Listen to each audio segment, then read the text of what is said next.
I raised their kids for 10 years while cheating wife and real dad planned my murder. Epic revenge. I saw the real you, Linda.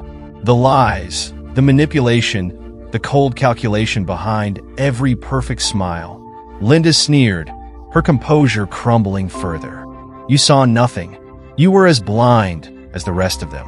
If you hadn't gotten lucky with that DNA test. Hey. Welcome to Reddit Cheating Stories. Please like this video and subscribe to Story Tales. I hope you enjoy the story. Michael stood in front of the mirror, adjusting his tie for the 10th time that morning. His fingers trembled slightly as he smoothed the silk material, a birthday gift from Linda 3 years ago. The morning sun filtered through the expensive curtains Linda had insisted on buying last spring. Its light cast jagged shadows across his face, emphasizing the dark circles under his eyes. 10 years of marriage had led to this moment, a carefully orchestrated day of reckoning. His gaze shifted to the bedside table, where a framed photo caught the sunlight. It was from their family trip to the beach last summer. Linda radiant in her designer swimsuit, the children busy building sandcastles, and him, smiling a smile that didn't quite reach his eyes. Even then, he'd suspected something was amiss. But the truth had turned out to be far more devastating than anything he'd imagined. The master bedroom was immaculate, every surface polished to perfection, a hallmark of Linda's obsession with appearances. The cleaning service came twice a week, another expense she'd insisted on. We need to maintain certain standards, Michael, she'd said in that condescending tone he had grown to recognize as manipulation. What would people think if they dropped by and saw dust on the furniture? From downstairs came the soft clinking of china, interspersed with the children's voices. The sounds were a cruel reminder of the fragile facade he'd been living behind. His chest tightened at the thought of Emma and Jack. How had he missed the signs? Michael opened a drawer and reached beneath his neatly folded socks, pulling out a manila envelope. Inside were the DNA test results he'd received 3 weeks ago. He still remembered the day he'd swabbed the children's cheeks under the guise of a science game. The call from the lab had come during a meeting at work. His hands had trembled so badly, he'd excused himself to sit alone in his office, the world spinning around him. "Daddy," Emma's voice rang out, followed by the sound of small feet racing up the stairs. "Mom wants to know if you're ready." Michael slipped the envelope into his jacket pocket, pressing it flat against his chest. "I'll be right down, sweetheart," he replied, impressed by how steady his voice sounded despite the storm raging inside him. He took one last look in the mirror. The man staring back looked older than 38. Sleepless nights and bitter revelations had etched new lines on his face. But his eyes, for the first time in weeks, held something different: determination. The hallway leading to the stairs was lined with family photos, each one carefully curated by Linda to showcase their perfect family life. Michael paused at each frame, seeing them with new clarity. There was the Christmas photo where Linda wore the diamond necklace she claimed was a gift from her parents. He now knew John had given it to her. And the Hawaii vacation snapshot. Linda had needed time to recharge, but had actually been meeting John. Linda's laughter drifted up from downstairs, a sound that had once made his heart flutter, but now sent a chill down his spine. As Michael descended the stairs, the scent of coffee and fresh pastries greeted him. Linda always insisted on pastries from the expensive French bakery across town. The kitchen looked like a scene from a lifestyle magazine. Linda stood at the island, arranging fresh flowers in a crystal vase. Her blonde hair fell in soft waves, framing her face. She wore a cream-colored dress that hugged her curves elegantly, yet provocatively. "There you are, darling," Linda said with a radiant smile, crossing the room to straighten his tie. Her perfume enveloped him, the same expensive brand she'd worn for years. "The caterers will be here at 4, and the first guest should arrive by 6, she said smoothly. "I've planned everything perfectly." Michael watched her, noting the subtle tells he'd learned over the years. The slight tightening around her eyes when she lied, the way her fingers lingered on his chest, the calculated tilt of her head. How had he missed it all for so long? "You've outdone yourself," he said, his tone carefully neutral. Linda beamed, missing the edge in his words entirely. "Well, it's our 10-year anniversary. Everything has to be perfect." She turned back to the flowers, adjusting a rose. I hired that new florist from Madison Avenue. A bit pricey, but worth every penny, don't you think? Michael's jaw tightened at her casual mention of expense. How often had she justified overspending for the sake of appearances? The country club membership, the luxury car, the endless home improvements. It had all been part of her meticulously crafted facade. At the breakfast table, Emma and Jack sat engrossed in their tablets. The latest models Linda had insisted they needed to keep up with their peers. Michael stared at them, his heart heavy. Jack's nose, Emma's chin, features that didn't match his or Linda's. Now he knew exactly whose they resembled. "Kids, time to get ready for school," Linda announced, clapping her hands together. "We have a big night ahead of us, and I need you both looking perfect for the party." Michael swallowed hard, his fingers brushing the edge of the envelope in his pocket. Tonight, the facade would crumble. "Yes, Mom," they chorused, sliding off their chairs with practiced obedience. As they passed, Michael reached out to ruffle Jack's hair, his heart twisting when the boy ducked away with a giggle. Blood or not, he'd loved these children as his own for years. The betrayal ran deeper than he'd ever imagined possible. "Oh, before I forget," Linda said, grabbing her designer purse from the counter. "The florist called. Apparently, there's an issue with the centerpieces I ordered. Can you believe it? On today of all days?" She rolled her eyes dramatically. "I need to run over there and handle it myself." Michael watched as she paused in front of the hallway mirror, applying a fresh coat of lipstick with her usual precision. "Where are you really going, Linda?" he asked quietly. She froze for the briefest moment before turning to face him, her smile unwavering. "What do you mean, darling? The florist is on Madison Avenue. You know that, right?" "The florist," Michael replied, his voice calm. "Give John my regards when you see him." For a fraction of a second, panic flickered in her eyes. It vanished so quickly that anyone not watching for it might have missed it. "John," she said with a laugh. "The florist's name is David, silly. Are you feeling all right?" She stepped toward him, feigning concern, and reached to touch his forehead. Michael caught her wrist mid-motion, holding it firmly, but without force. "Don't," he said simply, releasing her hand as she pulled it back. Her expression shifted. Concern replaced the momentary fear, morphing into a patronizing tone he knew all too well. "Michael, you're acting strange," she said. "Is work stressing you out again? Maybe you should talk to Dr. Peterson about adjusting your medication." The manipulation was obvious now, the tactic laid bare. How many times had she used this approach to make him question himself, deflecting suspicion when he got too close to the truth? "I'm fine, Linda," he replied, his tone steady. "Better than I've been in years.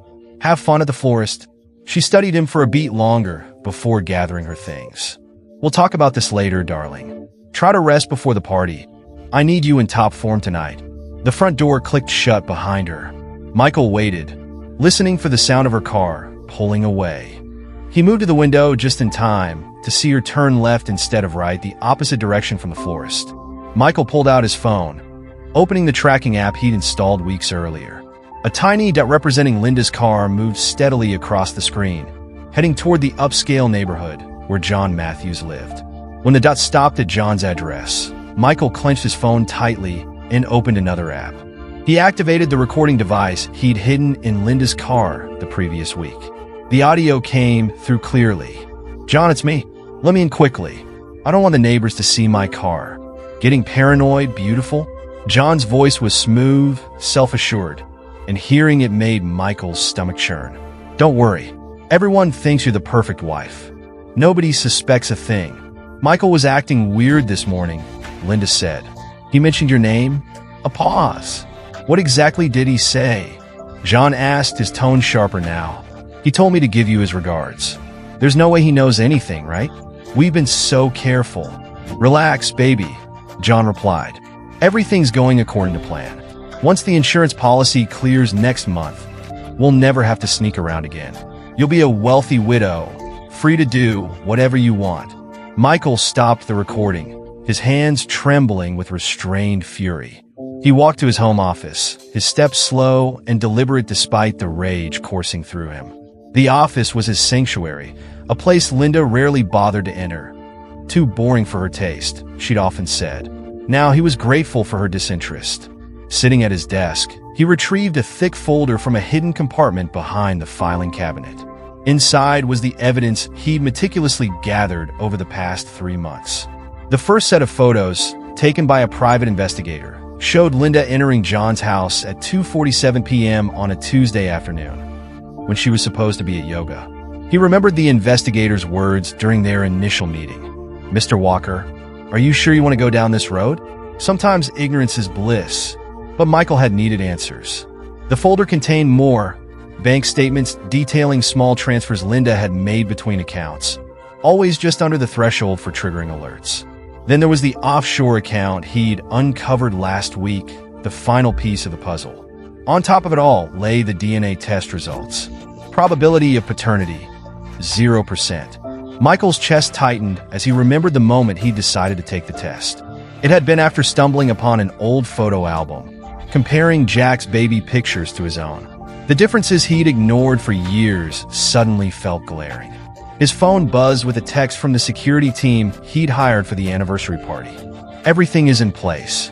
Michael exhaled slowly, steadying his nerves. Tonight, Linda and John's carefully crafted facade would crumble. The plainclothes officers, disguised as catering staff, were already in position, ready to act when Michael gave the signal. He had spared no expense on security, knowing John's reputation for violence when cornered. Outside, the police waited, fully briefed and prepared to intervene as discreetly as possible. Michael's only stipulation had been that the children wouldn't witness any of it. The sound of a child's laughter drifted from the backyard, drawing his attention. Through the window, he saw Emma pushing Jack on the swing set. His throat tightened. Whatever Linda had done, the children were innocent. Michael had ensured the officers would wait until Emma and Jack were upstairs before making their move. He was determined to protect them from the fallout. The soft thud of a car door closing snapped him back to the present. Linda was home. Her florist visit apparently concluded. Michael quickly tucked the evidence folder back into its hiding spot. Linda's heels clicked on the marble floors she had insisted on installing last year. "Darlings," her voice echoed up the stairs. The floor sorted everything out. "The centerpieces will be perfect." Michael emerged from his office, watching her hang up her coat. A faint smudge of lipstick on her collar caught his eye, a careless mistake. Linda had never been careless before. Was it arrogance? Or simply distraction? "Wonderful," Michael said evenly. "Wouldn't want anything to spoil our perfect evening." Linda beamed at him, though he caught the calculating look in her eyes. "I need to get ready. The makeup artist will be here in an hour," she said, studying his face. "Are you sure you're feeling all right? You seem tense." "Just excited about tonight," Michael replied with a practiced smile. "It's not every day we celebrate 10 years of marriage." "And many more to come," Linda replied, stretching up to kiss his cheek. Her perfume lingered, freshly applied, likely at John's house. Another small detail she had overlooked. As she disappeared upstairs, Michael checked his phone. The security team confirmed their positions. The video evidence was queued, and the police were on standby. Everything was in place for tonight's performance. Michael walked into the living room, where workers were setting up for the party. Linda had spared no expense. Crystal champagne flutes, gold-rimmed plates, and floral arrangements that likely cost more than most people's rent. One of the caterers, actually an undercover officer, approached him. "Where would you like the audio-visual equipment set up?" Michael gestured to a corner of the room. "There. Make sure the screen is visible from every angle." The placement was deliberate. When the video played, everyone in the room would have a clear view of Linda's carefully constructed lies unraveling. Through the tall windows Linda had insisted on installing last year, the late afternoon sun cast long shadows across the polished hardwood floors. Each meticulous detail of the party, the decor, the lighting, the luxurious menu, would serve as a backdrop to her downfall. Michael's phone buzzed. A text from the security detail tracking John. Subject has left his house, heading to the gym as per usual schedule. Michael glanced at his watch. 2 hours until the party. 2 hours until he exposed 10 years of lies. In the kitchen, staff bustled about preparing hors d'oeuvres Linda had selected to impress her elite guests. The champagne she had chosen cost more than a family's monthly grocery bill. Everything was orchestrated to project the image of a perfect life. Perfect. The word had become hollow. How many times had Linda used it? Perfect house, perfect family, perfect marriage. Tonight, her obsession with perfection would be her undoing. Michael touched the envelope in his pocket, feeling the weight of its contents. Yes, tonight would be perfect, but not in the way Linda had planned. The late afternoon sun bathed the house in a golden glow as Michael stood in the foyer, listening to the doorbell ring. The guests had begun to arrive, each chime marking another step toward the moment of truth. Linda descended the stairs, radiant in a designer dress that shimmered with every movement. The deep blue fabric hugged her figure elegantly, and her hair and makeup were impeccable, the result of hours with her glam team. She looked like the epitome of the perfect wife preparing for the perfect evening. "Darling, the Hendersons are here," Linda called, gliding to the door with practiced grace. "Barbara, Robert, you both look wonderful." Barbara Henderson air-kissed Linda's cheeks. "Linda, you look stunning. I don't know how you do it." "Oh, this old thing?" Linda laughed, a sound like delicate crystal. "I just threw it on." Another lie. Michael had seen the credit card bill. $6,000, charged to an account she thought he didn't know about. Robert Henderson shook Michael's hand. 10 years, huh? Don't know how you managed it, old boy. My first marriage barely made it to 5. He winked, expecting Michael to join in the joke. "Yes, Linda is unique," Michael said, watching as his wife expertly guided the Hendersons toward the bar. She had arranged everything strategically. The bar to encourage mingling, the seating to showcase their luxury furniture, and the lighting to flatter everyone in attendance.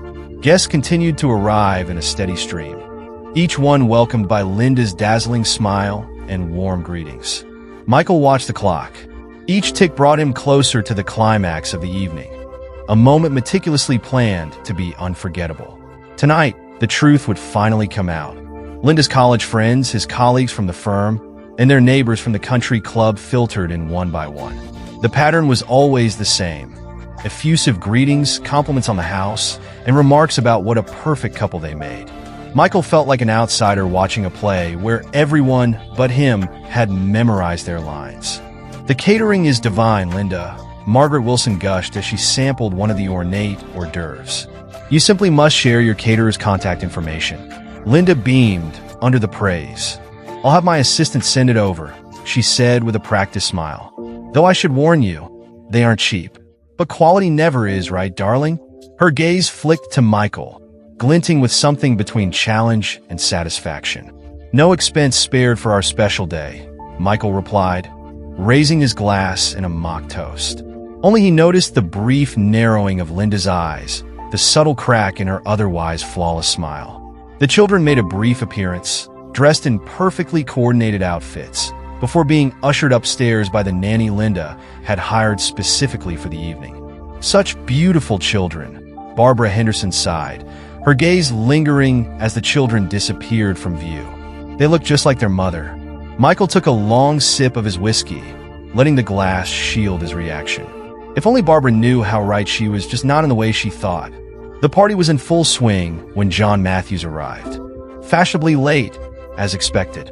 His tailored suit and confident stride commanded attention as he worked the room. The perfect mix of charm and composure. "Michael," John called, crossing the room with a broad smile. "Congratulations on 10 years, man. Quite an achievement." He clapped Michael on the shoulder, the grip just firm enough to border on condescending. "Thank you, John," Michael said, meeting his gaze with steady calm. "I know how busy you must be with all those business meetings." Something flickered in John's eyes. Uncertainty, maybe even fear. But his smile held steady. "Never too busy to celebrate with good friends," John replied smoothly. "Linda outdid herself with this party." "Yes," Michael said evenly, his tone edged with meaning. "She's always been good at putting on a show." John's smile faltered ever so slightly before he recovered. Across the room, Linda laughed at something Barbara had said, her voice light and carefree. She was in her element, the perfect hostess in her perfect home, reveling in her carefully crafted lies. Her eyes flicked briefly to John, a glance so quick most people would miss it. Michael discreetly checked his phone. The undercover officers stationed around the room had sent their confirmations. The audiovisual equipment was ready, expertly disguised as part of the party's elaborate decor. Linda's sister Caroline approached, her champagne glass swaying slightly. "Michael, darling, when are you giving your speech?" she asked, her voice carrying the slightest slur. "Everyone's dying to hear what you'll say about our wonderful Linda." Michael smiled. "Soon," he promised, catching Linda's brief glance at the mention of a speech. "I've been working on it for a while. Wouldn't want to disappoint anyone." The string quartet Linda had hired began a new piece, filling the room with an elegant ambience. He remembered when she'd insisted on live music. "All the best anniversaries have live music, darling. We want people to remember this night." "Oh, they'll remember it all right," Michael thought, checking his watch again. The police outside confirmed their readiness. Everything was in place. As Linda floated through the room, touching arms, laughing at jokes, and exuding effortless charm, Michael watched her carefully. John stayed nearby, close enough to maintain his role as a family friend, far enough to avoid suspicion. They had likely perfected this act over countless social events, rehearsing the delicate dance of plausible deniability. From across the room, Linda caught Michael's eye and raised her glass in a subtle toast. Her radiant smile was filled with confidence. She had no idea her world was moments away from collapsing. "Time for speeches," Caroline suddenly declared, her voice cutting through the music. "Linda, darling, you go first." Michael watched as Linda made her way to the center of the room, every step measured and deliberate. The crystal champagne glass in her hand caught the light, scattering delicate rainbows on the walls. She positioned herself perfectly against the backdrop of their opulent home. "First," Linda began, her voice rich with emotion that Michael now recognized as entirely fabricated. "I want to thank everyone for joining us tonight. 10 years ago, I married the most wonderful man." Michael listened silently, letting her weave her web of lies. Each word, each gesture, and every perfectly timed pause was part of her performance. "This would be your final act." His phone buzzed again, a quiet confirmation from the officers outside. Everything was ready. As Linda finished her speech to enthusiastic applause, Michael stepped forward, his gaze steady and his voice calm. It was time. The moment of truth had arrived. The applause for Linda's speech reverberated through the room as Michael stepped forward, his footsteps deliberate, each one carrying the weight of what was about to unfold. The envelope in his jacket pocket seemed to thrum in time with his heartbeat. Linda turned toward him, her perfectly painted lips curving into an encouraging smile as she extended the microphone. She had no idea that the world she had so meticulously constructed was about to collapse. 10 years, Michael began, his voice steady and clear, cutting through the murmurs of the crowd. He paused, scanning the room filled with friends, family, and colleagues, all of them unknowingly complicit in the grand illusion Linda had woven. 10 years of memories, 10 years of moments, 10 years of lies. The word hung in the air, heavy and suffocating. Linda's champagne glass froze halfway to her lips, her eyes widening slightly. Across the room, John Matthews shifted, his confident posture giving way to unease. "Michael," Linda's voice carried just the right amount of concerned confusion, her performance flawless as ever. "Darling, what are you talking about? Would anyone like to guess?" Michael asked, his tone sharp enough to draw uneasy glances from the guests. "How long my wife has been sleeping with John Matthews." The room erupted in gasps and murmurs. Linda's champagne glass slipped from her fingers, shattering on the hardwood floor she had insisted on last summer. The sound punctuated the moment with painful clarity. "Michael," she exclaimed, her voice pitched in perfect innocence. "What are you talking about? Have you been drinking?" She stepped toward him, concern etched into her features, but Michael held up a hand to stop her. 3 years, he said, answering his own question as he pulled the envelope from his pocket with measured precision. 3 years of sneaking around, plotting, planning. He turned his gaze to John, who had gone visibly pale. "Planning what, you ask?" "Planning my murder." Another wave of gasps swept through the crowd. Linda's sister, Caroline, clutched her chest dramatically, while Barbara Henderson gripped her husband's arm so tightly her knuckles turned white. "Michael, you're not well," Linda said, her voice dripping with practiced concern. "Let's talk about this privately. You're embarrassing yourself." "No more private talks, Linda," Michael replied coldly. "No more manipulation. No more lies." He held up the DNA test results. "Would you like to explain why neither Emma nor Jack shares my DNA? Or should I let John answer that?" Linda's face drained of color, her perfect facade slipping for the first time. Beneath the mask, Michael saw the calculating, cold woman she truly was. "You're making a scene," she hissed, her voice low and venomous. "Think about the children." Michael's laugh was sharp and humorless. "Now you care about the children? Was it caring when you and John plotted to murder their supposed father for insurance money?" John made a sudden move toward the door, but two undercover officers posing as catering staff smoothly blocked his path. "Going somewhere, John?" Michael asked, his voice icy. "I wouldn't leave just yet. The police outside are very interested in the recording I have of your murder plans." On cue, the front door burst open, and uniformed officers streamed in. John attempted to push past them, but was quickly subdued and handcuffed. Linda stood rooted in the center of the room, her world unraveling around her. "You can't prove anything," she spat, though her voice lacked its usual confidence. Michael's grim smile didn't falter. "Oh, but I can." He pulled out his phone and pressed play. Linda's voice filled the room, chilling in its detached calculation. "Once he's gone, we'll have everything, John. The insurance money, the house, freedom. No one will ever know it wasn't an accident." The recording continued, each word weaving a damning narrative. Linda's detailed discussions of timing, methods, and alibis were laid bare. The crowd listened in stunned silence, the horror of Linda's true nature sinking in with every sentence.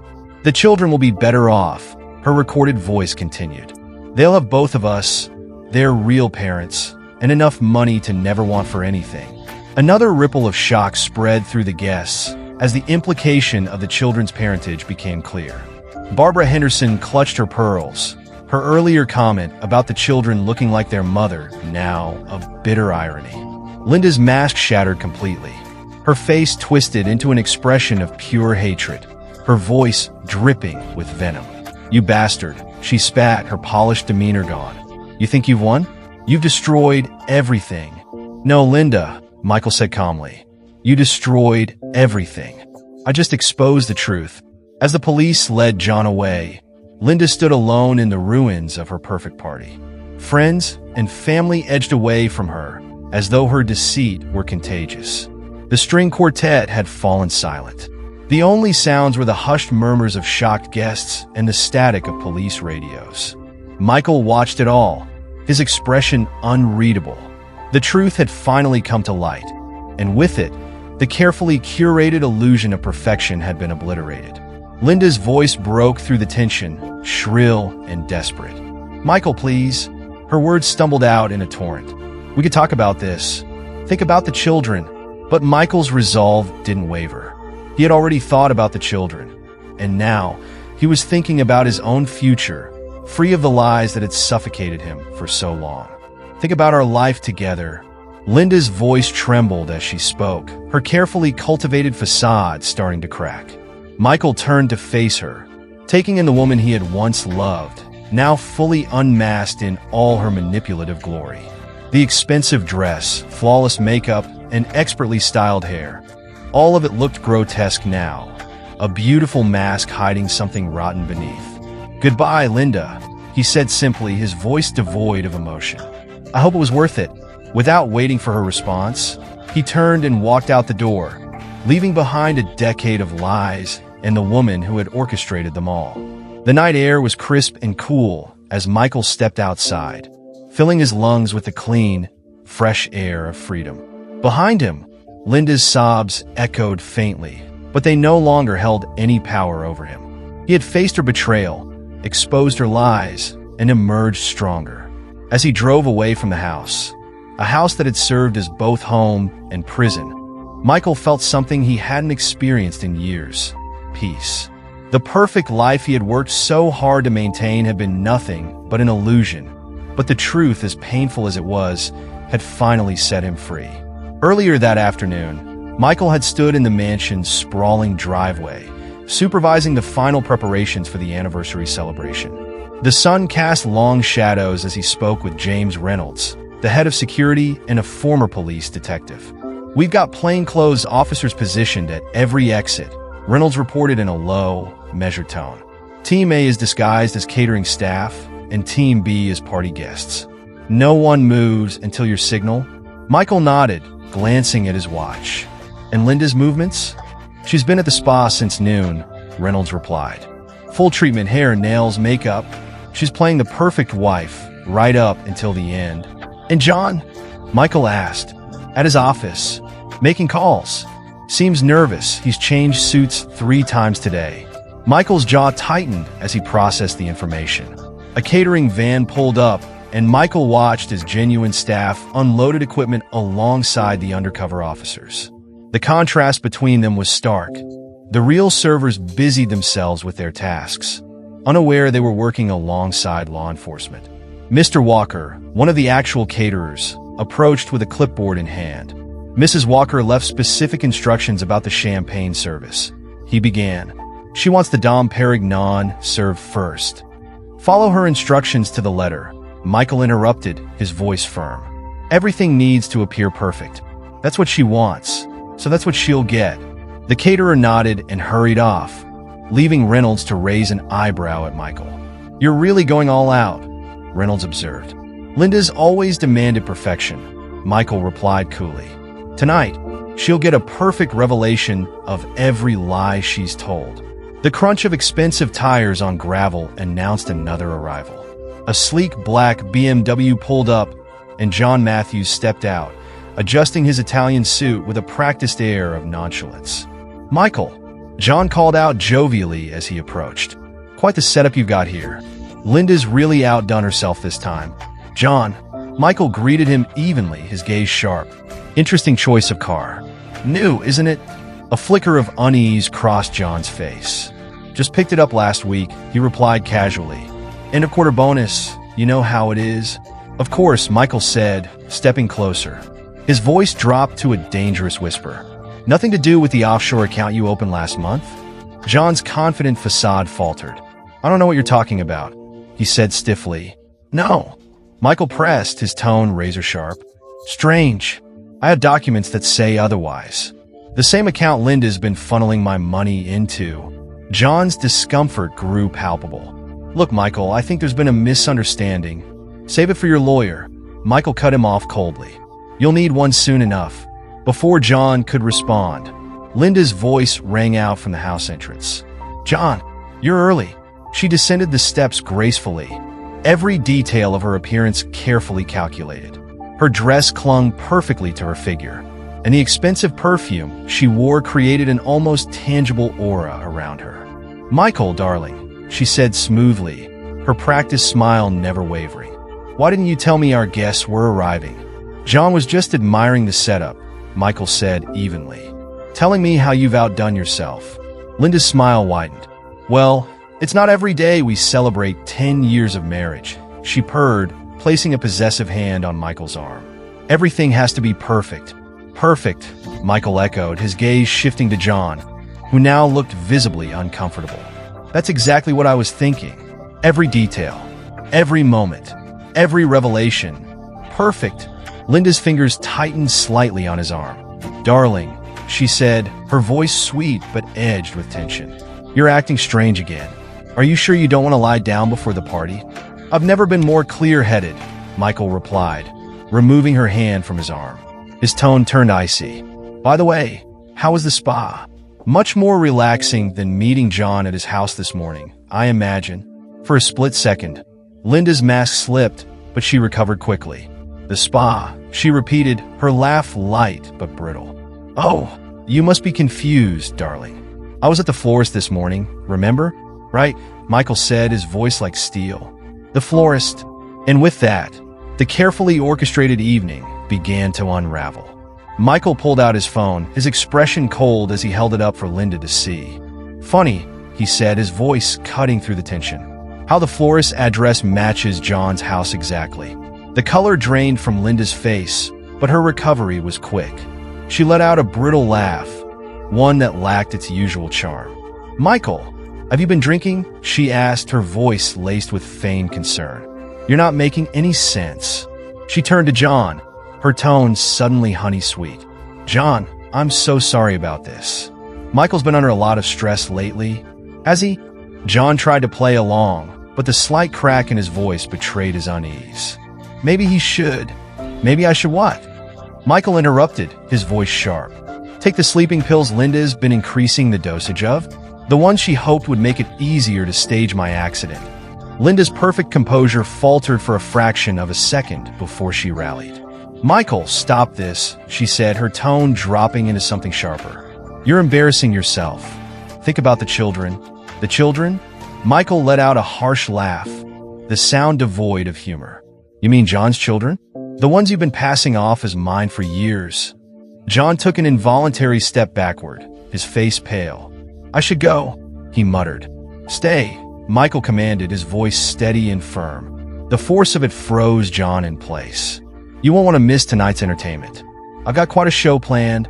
Linda's eyes darted between the two men, her brilliant mind clearly racing to salvage the situation. "Michael, you're clearly unwell," she said, her voice dripping with false concern. "We should cancel the party. Get you some help." "Cancel your perfect party?" Michael's smile was cold and humorless. "Never. I wouldn't dream of ruining the celebration you've worked so hard to prepare.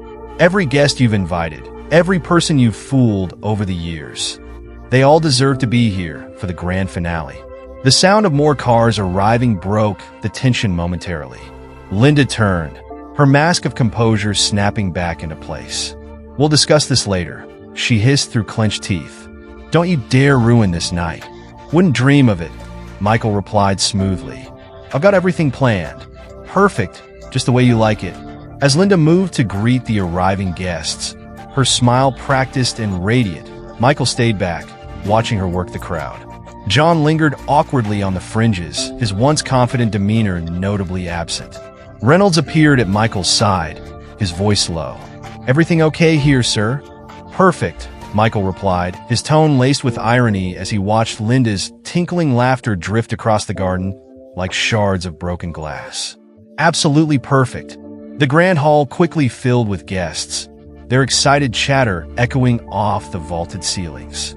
Linda had positioned herself near the entrance, her warmth and charm on full display. "Linda, the house is absolutely stunning," Barbara Henderson gushed, clutching her husband's arm. "You must tell me who did your decorating." "Oh, I handled everything personally," Linda replied with a modest smile. "Michael gives me complete freedom with the designing. Don't you, darling?" Michael stepped into the conversation, his expression sharp. "Complete freedom," he agreed, his voice cool. "With everything, the house, the money, the children." Linda's smile tightened imperceptibly. "Michael's been so supportive over the years," she said quickly, steering the conversation away. "Barbara, you must try the champagne. We had it specially imported." Robert Henderson raised an eyebrow. "Must have cost a fortune." "Only the best for our anniversary," Linda laughed lightly. "Though Michael's been quite concerned about our spending lately. Haven't you, dear?" Michael's smile was icy.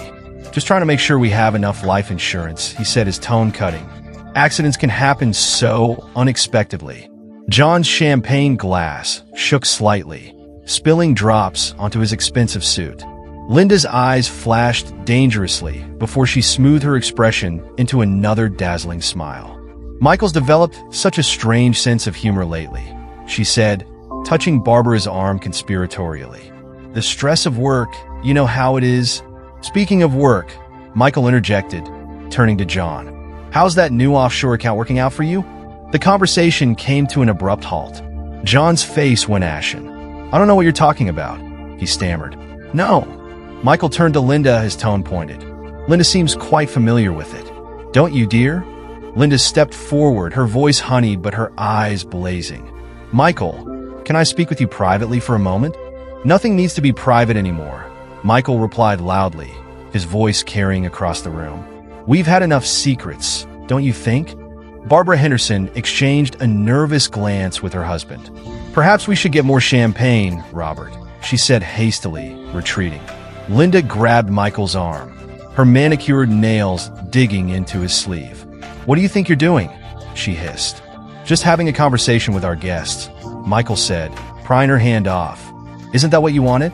The perfect anniversary party?" "You're drunk," she announced loudly, her voice calibrated for the growing crowd of onlookers. "You need to lie down." "I'm not drunk, Linda," Michael said evenly, his voice rising to meet the room's hushed attention. "I'm just finally seeing clearly." He turned to the guests.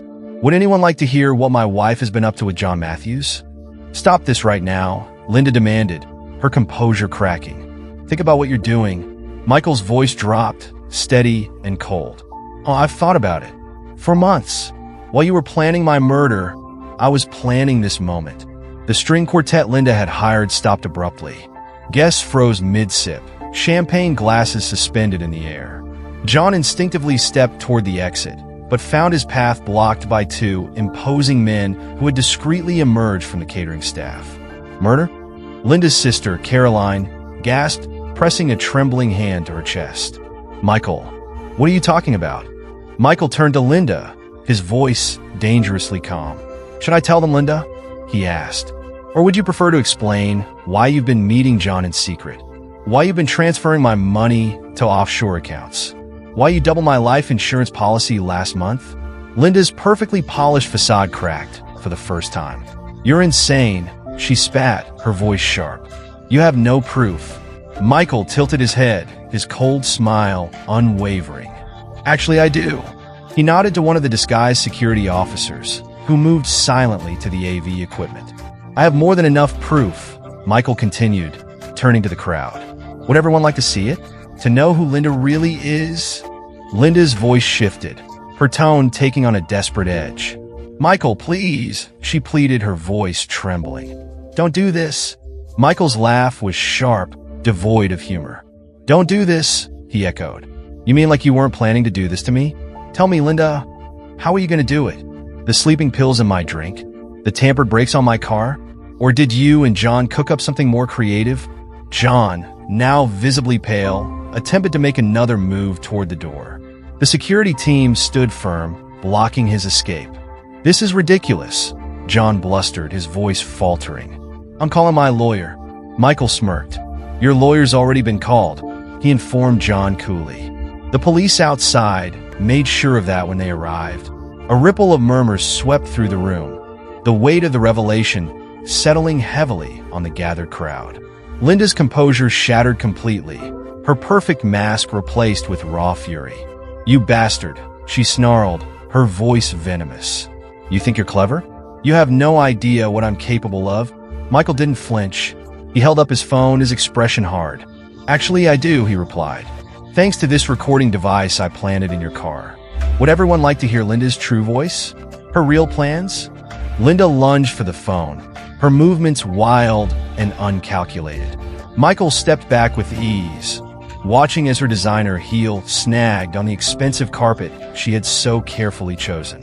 She stumbled, her image of control and grace shattering both literally and figuratively.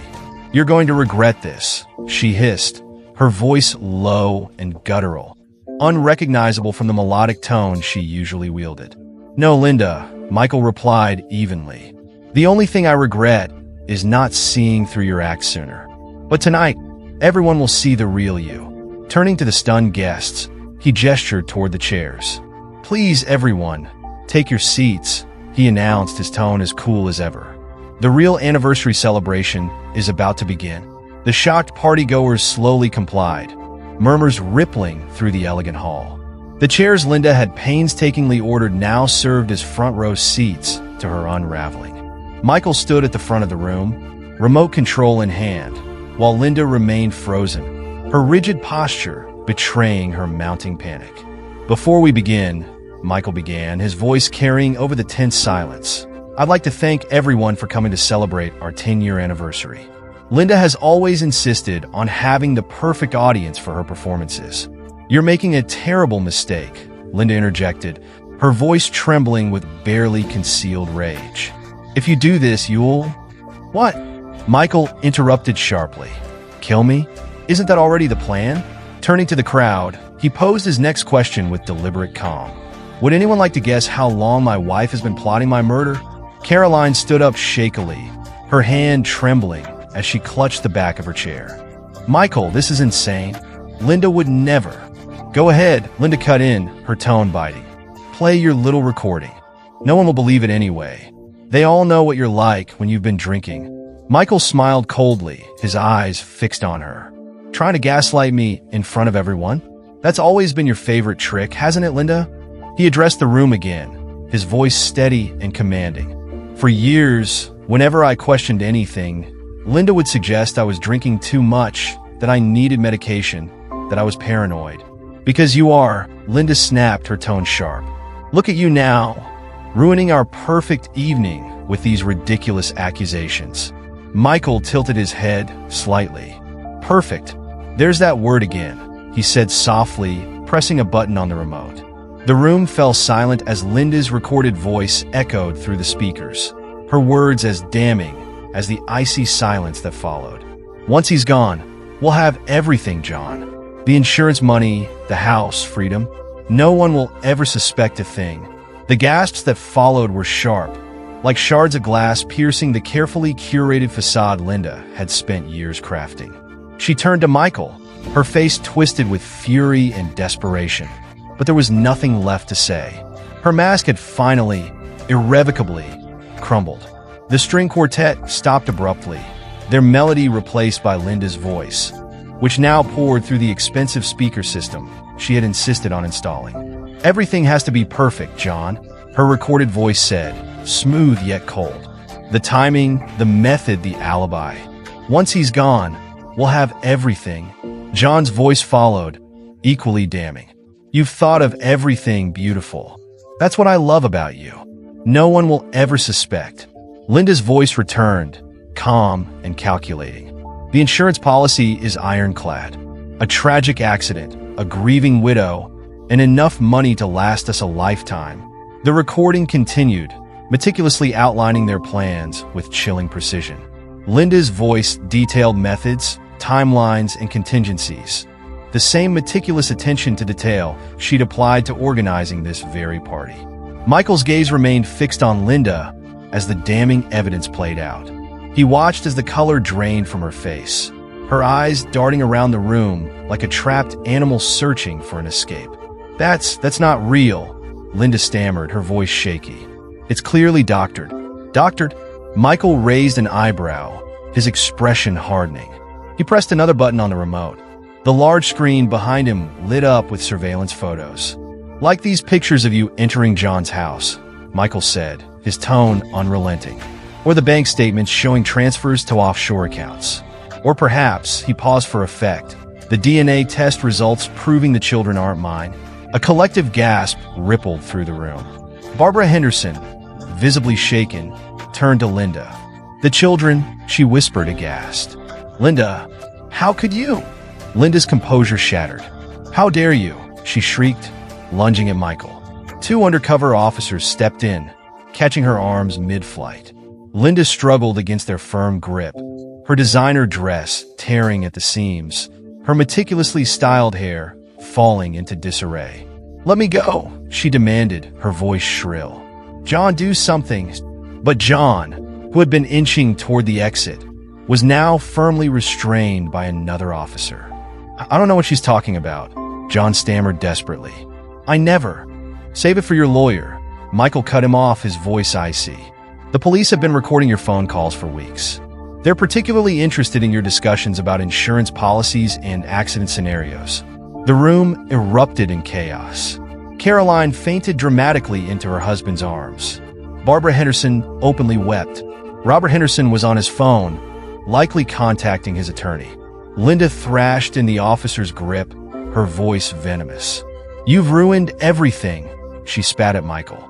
Everything I worked for, everything I built, everything you build on lies, Michael corrected sharply. Did you really think you'd get away with it? That I wouldn't figure out the truth about the children, the money, or your plans? Linda's face twisted in fury. "The children are mine," she screamed. "They were never yours. You were just the wallet, the respectable cover story. John and I." "John and you what?" Michael interrupted, his voice dangerously low. "Plan to kill me? Take my money? Raise my supposed children with their real father? Funded by my life insurance payout?" Gasps echoed through the room. Linda's sister, Caroline, who had recovered from her fainting spell, cried out. "How could you, Linda? Our parents trusted him with you." Linda laughed bitterly, the sound unhinged. "Trusted him?" she sneered. "They threw me at the first rich man they could find. But I found something better. John and I have real love." John flinched, his composure unraveling. "Linda, this is insane. I never agreed to murder." "Liar!" Linda snapped, her rage now directed at her co-conspirator. "It was your idea. You said if we could get rid of him, we could be together openly. You promised me." John, his desperation mounting, turned to the room. "Yes, we had an affair, but I never—" "An affair?" Michael's voice cut through the cacophony, deadly quiet. "Is that what you call fathering my supposed children, plotting my death, and stealing my money?" The screen behind him continued to display the damning evidence. Bank statements, surveillance photos, recorded conversations.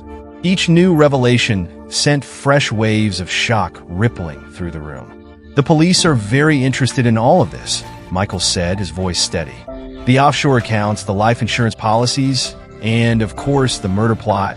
Right on cue, uniformed officers entered the room. The undercover security team smoothly handed Linda and John over. "You can't do this to me," Linda shrieked as handcuffs clicked around her wrists. "I'm Linda Walker. Do you know who I am?" Michael's gaze was cold and unyielding. "Yes," he said. "You're a liar, a thief, and a would-be murderer. And now everyone else knows too." The perfect anniversary party had become the perfect stage for Linda's undoing. As she and John were led away, her carefully constructed world lay in ruins, shattered like the champagne glasses scattered across the floor. Michael watched in silence as his wife, the woman he had once loved, was taken out in handcuffs. Her torn designer dress and streaked makeup served as fitting symbols of her collapsed facade. The guests began to file out, their whispers echoing through the opulent mansion Linda had filled with only the finest furnishings. Her illusion of perfection had crumbled, revealing the ugly truth beneath. Michael felt no sorrow as he stood in the now empty hall. Instead, he felt a grim satisfaction. Justice had been served, and the weight of her lies had finally been lifted from his shoulders. The elegant party room had transformed into a makeshift crime scene. Police officers moved methodically, documenting evidence, taking statements from stunned guests, and snapping photos. The string quartet had long since packed up their instruments, leaving behind an unsettling silence punctuated only by hushed murmurs and the occasional click of a camera shutter. Linda stood near the grand staircase, her wrists cuffed, her once perfect image in complete disarray. Her expensive dress was torn at the shoulder, and the artfully styled waves of her hair had come undone. But it was her eyes that betrayed the most.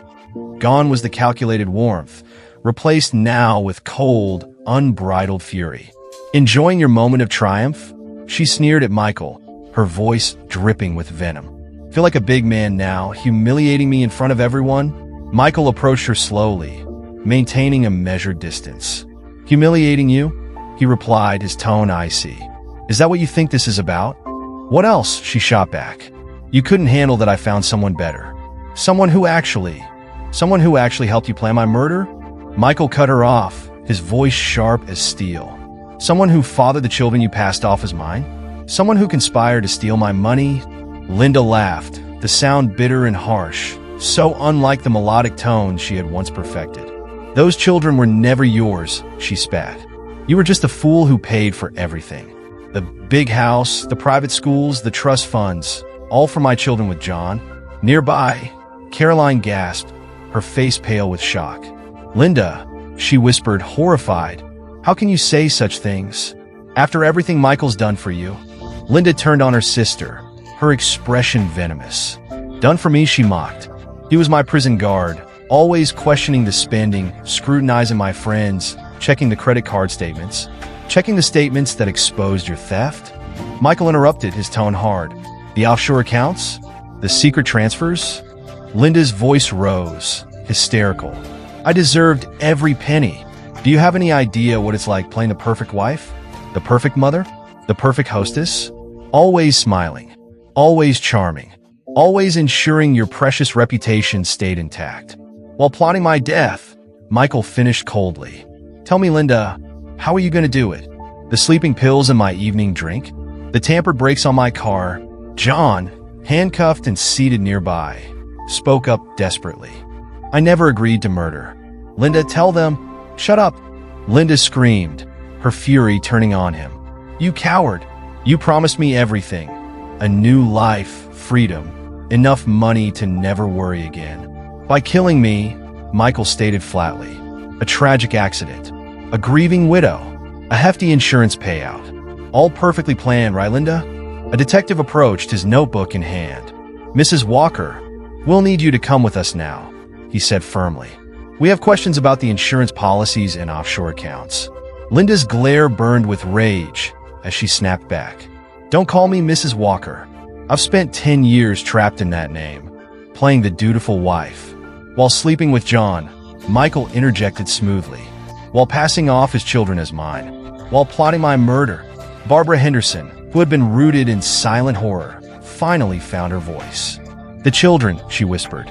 All this time, they weren't. Linda, how could you do this? To them? To everyone?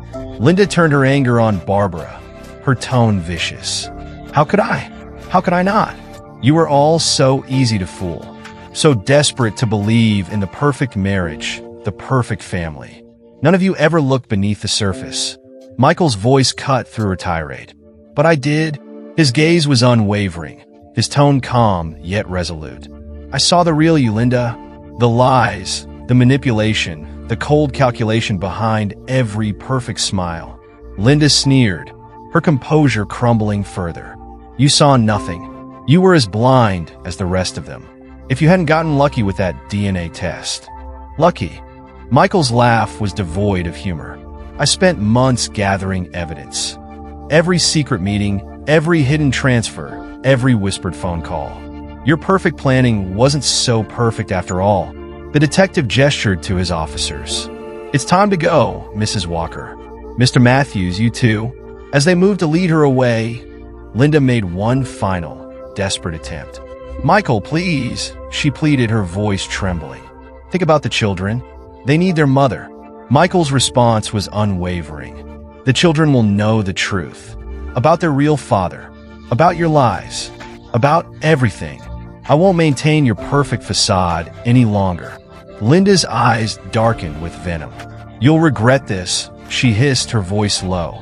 I'll make sure everyone knows what kind of man you really are. Michael stepped closer, his voice quiet yet firm. What kind of man exposes a murderous plot? What kind of man protects himself from a wife who planned his death? Sorry, Linda, but your days of manipulation are over. The officers began escorting Linda and John toward the door. Caroline, pale and shaken, called out one last time. Linda, what happened to you? When did you become this monster? Linda turned her head, her final words as chilling as her unraveling. I was always this way, dear sister. And with that, she was led out of the house, her carefully constructed world now irreparably shattered. The elegant party room had morphed into a crime scene. Police officers methodically cataloged evidence, snapping photos and taking statements from visibly shaken guests. The string quartet, long gone, had left an eerie quiet behind, broken only by whispers and the occasional click of a camera. Linda, her wrists bound by handcuffs, stood by the grand staircase. Her once flawless appearance was a shadow of itself. Her expensive dress was ripped, her meticulously styled hair disheveled, and her makeup smeared. But the most striking change was in her eyes. The calculated warmth that once charmed everyone was now replaced with cold fury. Enjoying yourself? Linda spat at Michael, her voice dripping with venom. Does this make you feel powerful? Humiliating me like this? Michael approached her slowly, his expression calm but unyielding. Humiliating you? he repeated, his tone laced with incredulity. You think this is about humiliation?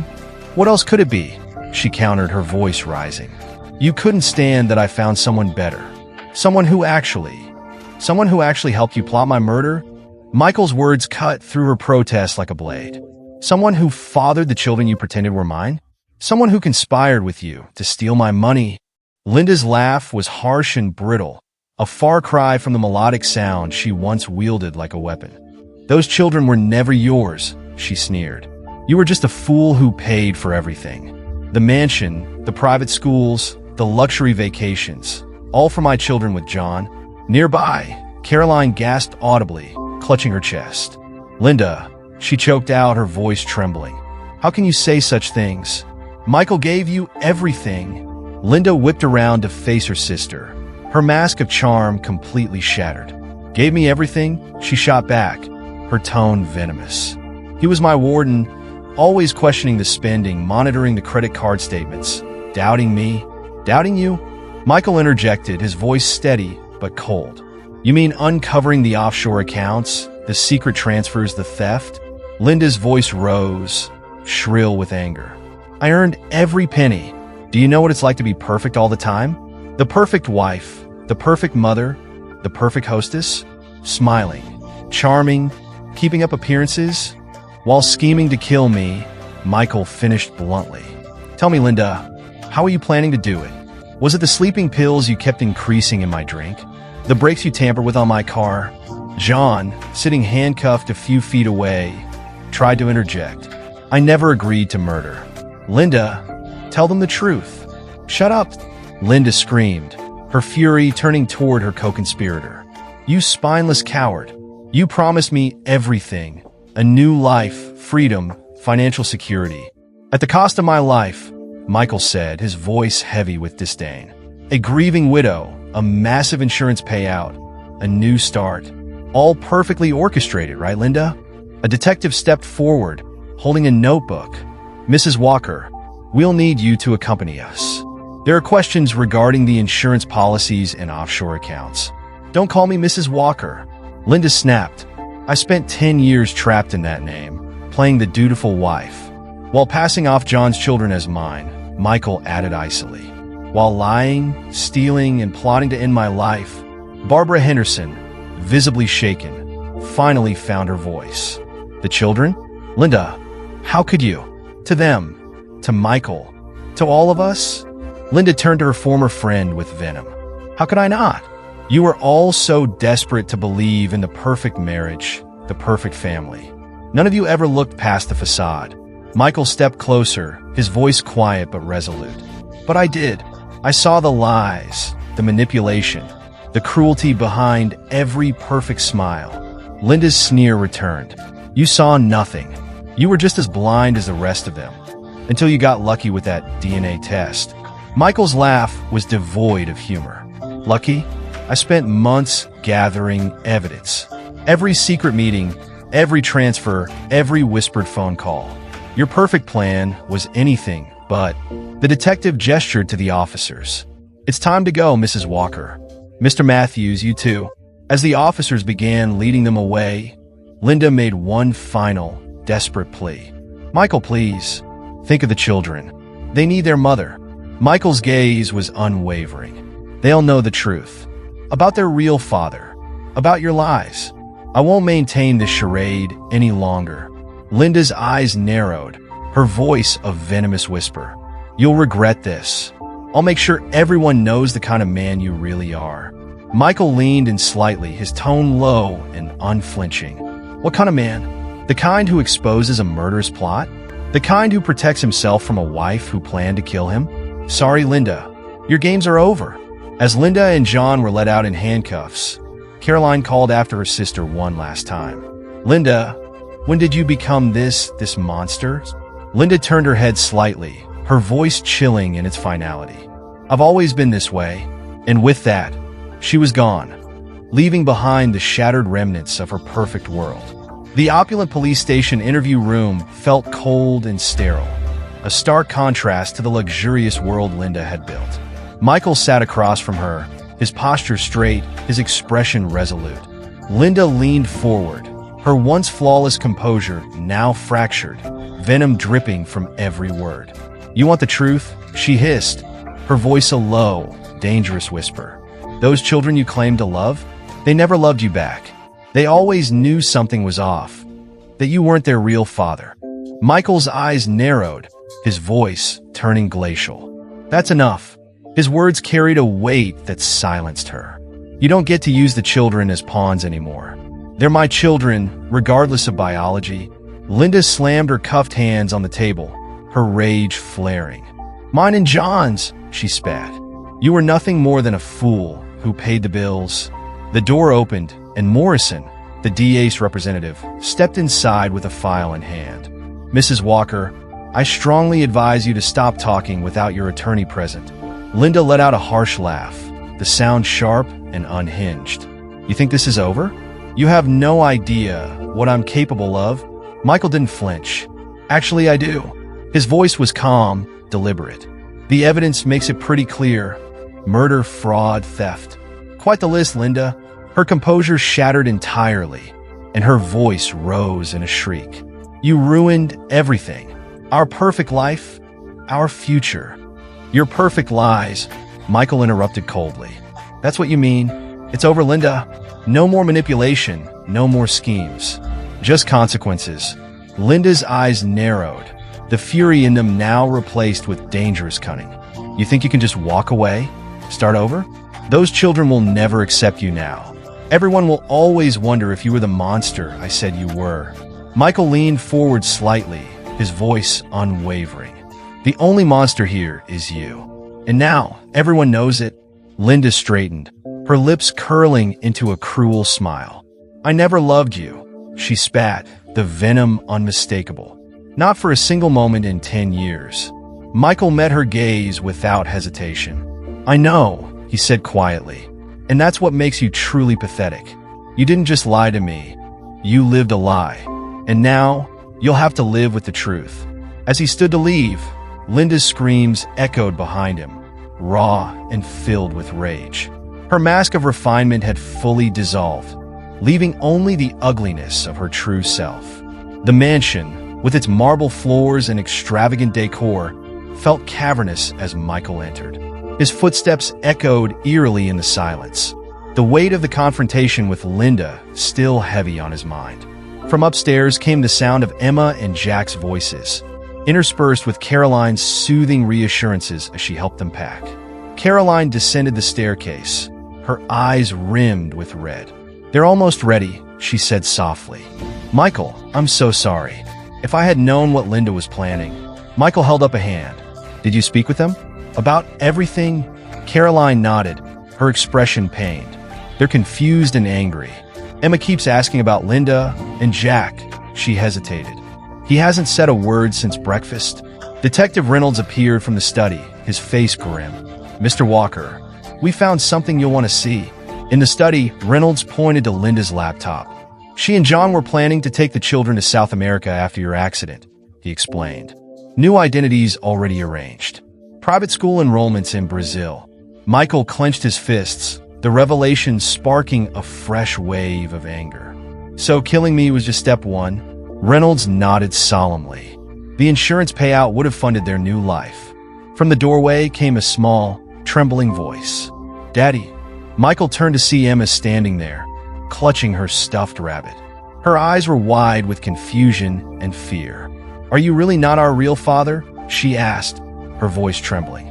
The room fell silent. "Emma," Michael began, stepping closer. "Because Mom said you're not," she interrupted, her voice rising. "She called from jail and said you were lying about everything, that you're trying to hurt her and John." Reynolds stiffened. "She called here? When?" Emma glanced down. "This morning." She called Aunt Caroline's phone. Her lip quivered.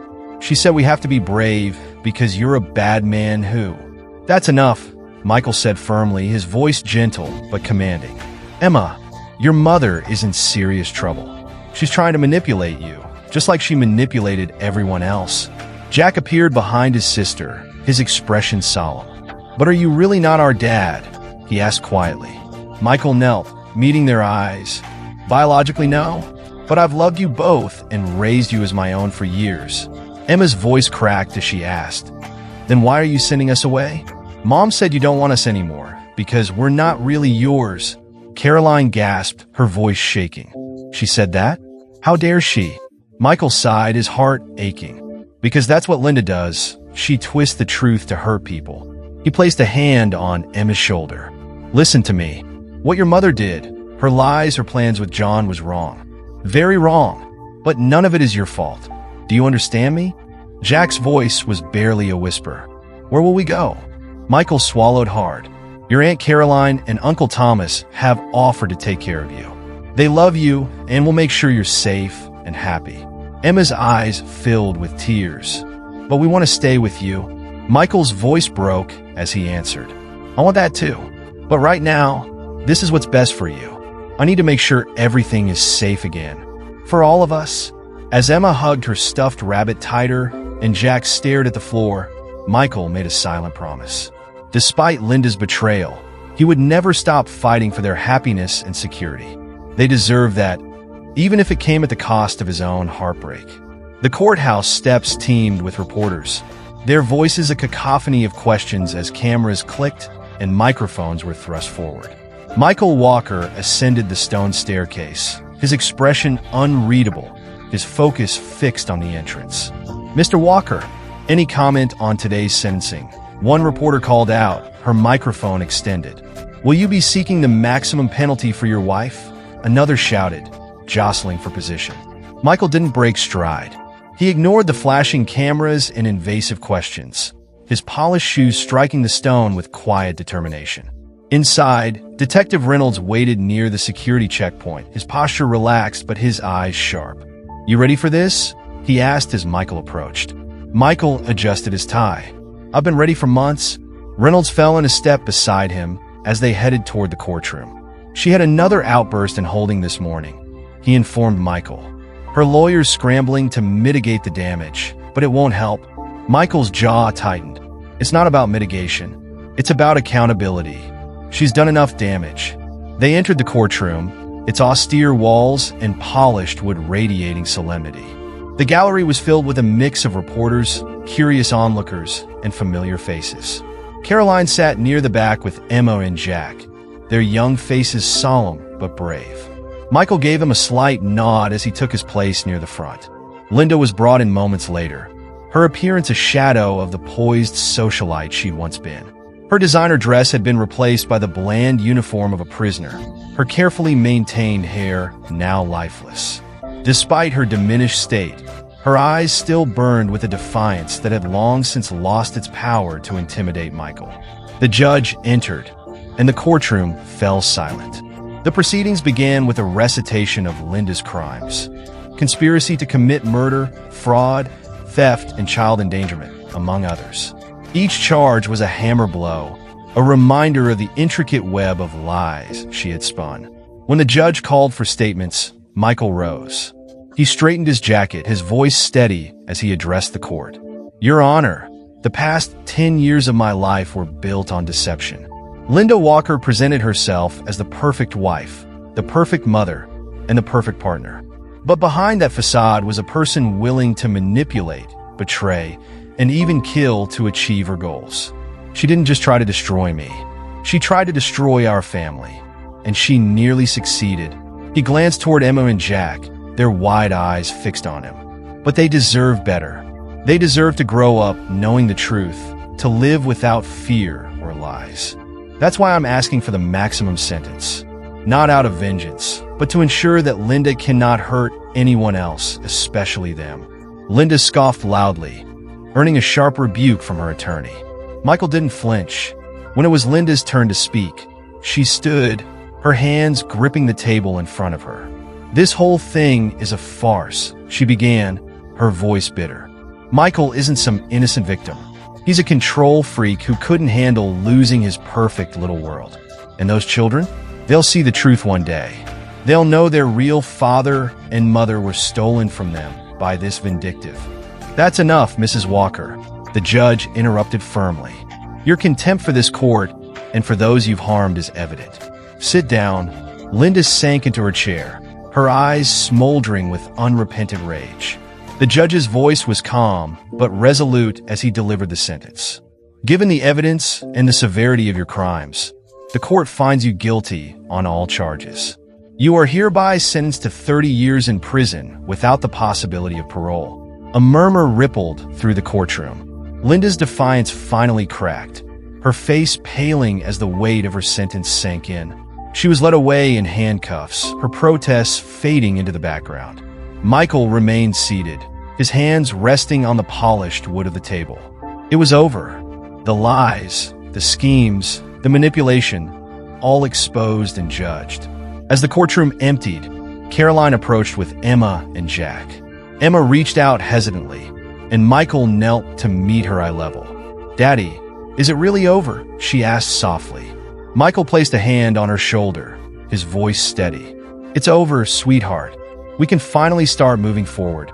Jack nodded, his small hand gripping Michael's arm. Together, Michael smiled, his first genuine one in months.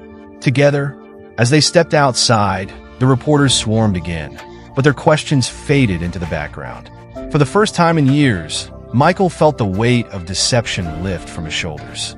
The truth had been painful, but it had also set him free. And now, he could begin the long journey of rebuilding, not just for himself, but for the two children who mattered more than anything else. The courtroom buzzed with quiet tension as Linda Walker, her once pristine image shattered, was led to stand beside John Matthews. Gone were the tailored designer clothes, replaced by the stark orange of a prison jumpsuit. Her hair, once a carefully maintained symbol of her perfection, hung limp around her face. John stood beside her, visibly diminished, his once confident swagger replaced by nervous fidgeting. He avoided Michael's gaze entirely. "All rise," the bailiff announced as Judge Harrison entered, his commanding presence silencing the room. The gavel cracked sharply, and the proceedings began. The prosecutor stood, methodically outlining the charges. Conspiracy to commit murder, grand theft, fraud, money laundering. The words rang out like a series of hammer blows, the evidence against Linda and John overwhelming. Recordings, bank records, surveillance photos, and witness testimony painted a damning picture. Even Linda's own words from the ill-fated anniversary party were cited, sealing her fate.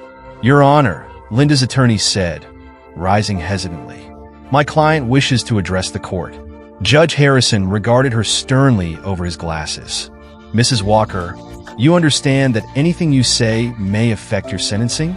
Linda's voice cut through the tense silence. "I understand perfectly."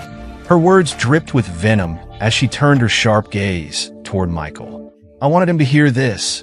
The judge gave a slight nod. "Proceed." Linda stood, the clinking of her chains the only sound in the hushed room. Her defiance was palpable. "You think you've won, Michael? Destroyed everything I built? Taken my children, my status, my life?" Michael remained seated, his voice calm but unyielding. "You destroyed it yourself, Linda, with every lie, every scheme, and every betrayal. Those were your choices." "Choices?" Linda laughed bitterly, the sound hollow and sharp. "What choice did I have? Trapped in a loveless marriage with a man who loved you." Michael interrupted, his voice steady. "Who provided for you? Who raised children that weren't even his?" Linda's bravado faltered for a moment before she snarled. "They're my children, Michael. Mine and John's. You were just the fool who paid the bills." Michael's calm facade didn't crack. "You used them, Linda, just like you used everyone else." John's attorney stood abruptly. "Your Honor, my client also wishes to make a statement." Linda's head snapped toward John. "Don't you dare," she hissed. "You coward. You promised me." John finally spoke, his voice shaking. "I promised a lot of things, but murder? That was all you, Linda? The affairs, the money, the lies. That was bad enough. But killing him? That wasn't me." Linda lunged at him, restrained only by the deputies at her sides. "Liar! You planned it with me. All those nights discussing how we'd do it, how we'd take the money and disappear." The gavel struck hard. "Order!" Judge Harrison's voice was sharp. "Mrs. Walker, control yourself, or you'll be removed." The prosecutor stood, unshaken. "Your Honor, This outburst underscores the premeditated nature of their crimes. Mrs. Walker and Mr. Matthews didn't just conspire to commit murder. They systematically dismantled a family, stealing Mr. Walker's money and deceiving him about his own children's paternity. The judge turned to Linda. Mrs. Walker, is it true that you plan to take the children abroad after your husband's murder? Linda lifted her chin defiantly. They're my children. I had every right to do what was best for them. Michael's voice sliced through her justifications. By robbing them of their father, their stability, and their home, you plan to orphan them. Linda, for money. Linda shot back with venom. They would have had me. Their real parent, not some fool. Who loved them, Michael interrupted. Who raised them, provided for them, and put them first while you plotted theft and murder. The judge had heard enough. Mrs. Walker, Mr. Matthews, please rise for sentencing. The clinking of Linda's chains echoed as she stood, her defiance now a brittle mask. Gone was the calculated grace that once defined her. John stood beside her, trembling slightly. Mrs. Walker, the judge began gravely. This court finds your actions particularly heinous. You not only conspired to commit murder, but also betrayed the trust of your family and manipulated your children for your own selfish gain. Your behavior demonstrates a disturbing lack of remorse. Linda opened her mouth to retort, but the gavel cracked before she could speak. You forfeited any right to those children the moment you planned their father's death. This court sentences you to 25 years for conspiracy to commit murder, with additional consecutive sentences for fraud and theft. The judge turned to John. Mr. Matthews, in light of your cooperation with the investigation, this court sentences you to 15 years in prison. Linda's scream of rage echoed through the courtroom. You can't do this to me. Michael, tell them how you drove me to this. Michael rose, meeting her gaze with unflinching resolve. I didn't drive you to anything, Linda. Your greed, your lies, and your choices brought you here. As Linda was led away, her once immaculate facade shattered entirely, Michael turned toward the exit. The weight of 10 years of lies and betrayal finally lifted. The courtroom murmured with shock and relief as Michael stepped outside into the crisp air, resolute and free. As Linda was led away, her screams echoing in the courthouse hallways, Michael felt the first pang of relief wash over him. It wasn't triumph. There was no victory here. Just the weight of 10 years of lies finally lifted. John followed shortly after, head bowed, the swagger that once defined him reduced to shuffling steps. Detective Reynolds stood beside Michael as the last of the court staff filed out. It's over, Reynolds said quietly. She can't hurt anyone anymore. Michael straightened his tie, his jaw tightening. The legal battle is over, but the damage she caused? That will take a lot longer to repair. Reynolds nodded. The kids? Michael glanced at his phone, where a message from Caroline sat unread. They're safe, adjusting, stronger than I expected. But what she did to them, that's going to take time. Reynolds hesitated before speaking. And you? Michael exhaled deeply. I survived Linda's perfect lies. I'll survive the truth too. 6 months later, Michael stood in the empty mansion, the faint echo of his footsteps filling the cavernous rooms. Boxes lined the walls, ready for the movers. The house, once a symbol of Linda's meticulously curated perfection, now felt like a hollow shell. The real estate agent had left moments ago, the sale finalized. By week's end, it would belong to someone else. His phone buzzed, a text from Caroline. The kids want to know if you'll come to Jack's soccer game on Saturday. Michael stared at the message for a long moment. He had kept his distance these past months, following the therapist's advice to let Emma and Jack set the pace for contact. But the ache of missing them never fully went away. The doorbell rang, interrupting his thoughts. He opened it to find Detective Reynolds, dressed casually, but carrying a serious expression. Thought you'd want to know, Reynolds said, stepping inside. Linda's appeal was denied this morning. The sentence stands. Michael nodded, unsurprised. And John? Still cooperating, Reynolds replied. His testimony helped recover most of the offshore accounts. Your lawyers say they should be able to reclaim a significant portion of the money. Michael glanced around the room. Money was never the point. This house, everything in it, it was all part of her facade. Every piece was built on lies. Reynolds picked up a framed photo from a nearby box. Their beach vacation. The one where Linda had slipped away to meet John under the guise of needing alone time. And the kids? How are they? Michael softened slightly. Caroline says Emma's grades are improving. Jack's playing soccer again. They're healing. Reynolds placed the photo back in the box. And you? Are you healing? Michael walked to the window. Gazing out at the garden, Linda had insisted on redesigning 3 times. You know what's strange? For years, I thought I was living someone's perfect life. Perfect wife, perfect children, perfect home. Now I realize I was living someone's perfect lie. A mover appeared in the doorway, interrupting their conversation. Sir, we found a safe in the master bedroom closet. Michael followed the mover upstairs, Reynolds trailing behind. The safe was hidden behind a false panel, its combination unknown. Do you have the tools to open it? Michael asked. Reynolds stepped forward. We'll get it open. Minutes later, the safe clicked open, revealing a trove of documents. Michael rifled through them, his expression darkening with each page. Bank statements, hidden contracts, and personal letters Linda had never shared. At the bottom, he found a sealed envelope addressed to him. He hesitated before opening it. Inside was a single piece of paper with Linda's elegant handwriting. Michael, you'll never understand why I did what I did, and I don't expect you to. But know this, I was never the perfect wife, and you were never the perfect husband. Maybe in another life, we could have been something real. But in this one, you were just a means to an end. Michael folded the letter carefully and placed it back in the envelope. More lies, he said quietly. Even now, she can't admit the truth. Reynolds nodded solemnly. Some people can't face who they really are. Michael picked up his phone, rereading Caroline's text. After a long moment, he typed a response. I'll be there Saturday. Tell Jack to look for me in the stands.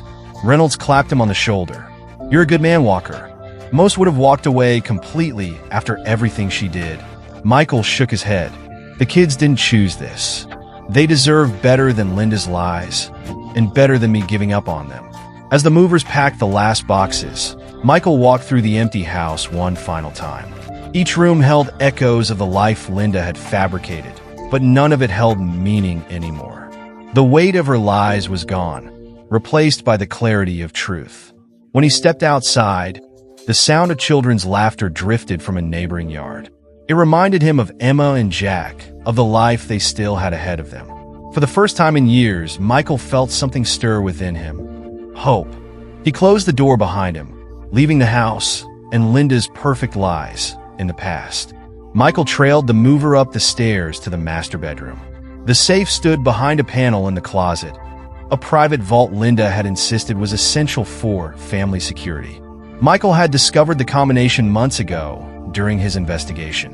The mover opened it with ease, revealing its contents: jewelry from John, stacks of papers tied with ribbons, fake passports arranged for an escape, and financial documents outlining accounts Michael hadn't even known existed. Each item was another nail in the coffin of Linda's so-called perfect life. Take everything to Detective Reynolds, Michael instructed the mover, his voice steady but firm. Every last piece of it, back downstairs. The house was a hollow shell of its former self. Gone were the expensive furnishings Linda had handpicked, the opulent artwork she'd insisted was a reflection of their status, and the fine china and crystal she'd deemed indispensable for entertaining. Every trace of the curated image she had spent years crafting was either sold, donated, or packed away. Michael turned to Reynolds, who stood nearby. The new owners are a young family, he said, his tone softening slightly. 3 kids, 2 dogs. They're planning to paint the walls bright colors. Linda would have hated it. Reynolds gave a faint smile. Good. Michael's phone buzzed. He glanced at it to see a photo from Caroline. Emma and Jack standing proudly at their school art show, their smiles genuine and free of the pretense that Linda had always demanded. They're healing, Michael said, holding out the phone so Reynolds could see. They're finding their way, learning what real happiness looks like. Not some hollow, practiced version of it. Reynolds nodded. They're lucky to have you. The movers finished their work, leaving the foyer empty. Michael stood alone for a moment, gazing at the marble floors where Linda's world had shattered on the night of their anniversary. "Ready to go?" Reynolds asked, breaking the silence. Michael took a final look around. The house, once grand and imposing, now seemed larger and emptier, just like the life Linda had built within it. "You know what's ironic?" Michael said as he walked toward the door. "She spent a decade crafting this perfect image of a perfect life. But life isn't perfect. Love isn't perfect. It's messy, it's complicated, and it's real." He stepped outside, letting the sunlight wash over his face. "And real is better than perfect." As they walked to their cars, Michael glanced at his phone again, at the picture of Emma and Jack. "Their therapist says they're starting to understand," he said, "not just about Linda and John, but about what real family means. About truth being more important than perfection." "And what about you?" Reynolds asked. "What's next for you?" Michael thought about Jack's upcoming soccer game, Emma's next art show, and the small but significant steps they were all taking toward healing. "Life goes on," he said, a small but genuine smile crossing his face. "Not perfect, not the way Linda planned, but real. And sometimes real is enough." He climbed into his car, pulling out of the driveway without looking back. The mansion, once a monument to Linda's perfect lies, now stood as a reminder of the truth that had finally set him free. As he drove away, Michael knew the children would find their way, and so would he. The perfect facade had crumbled, but from its ruins, something stronger, more genuine, could finally take root and grow. Linda's story is a chilling reminder of the devastating impact of lies, manipulation, and greed. For years, she built a facade of perfection, a perfect family, a perfect life, while hiding betrayal and dark intentions. But as this tale shows, the truth has a way of surfacing, no matter how deeply it's buried. Michael's journey wasn't about revenge. It was about exposing the truth and protecting those who deserve better. Through courage and resilience, he dismantled the lies, rebuilt his life, and gave the children a chance at something real. A future rooted in honesty and love, not manipulation. Life isn't about being perfect. It's about being real. And sometimes it's in those raw, imperfect moments that true strength is found. Thank you for watching. If this story resonated with you, don't forget to like, share, and subscribe for more incredible stories of truth and justice.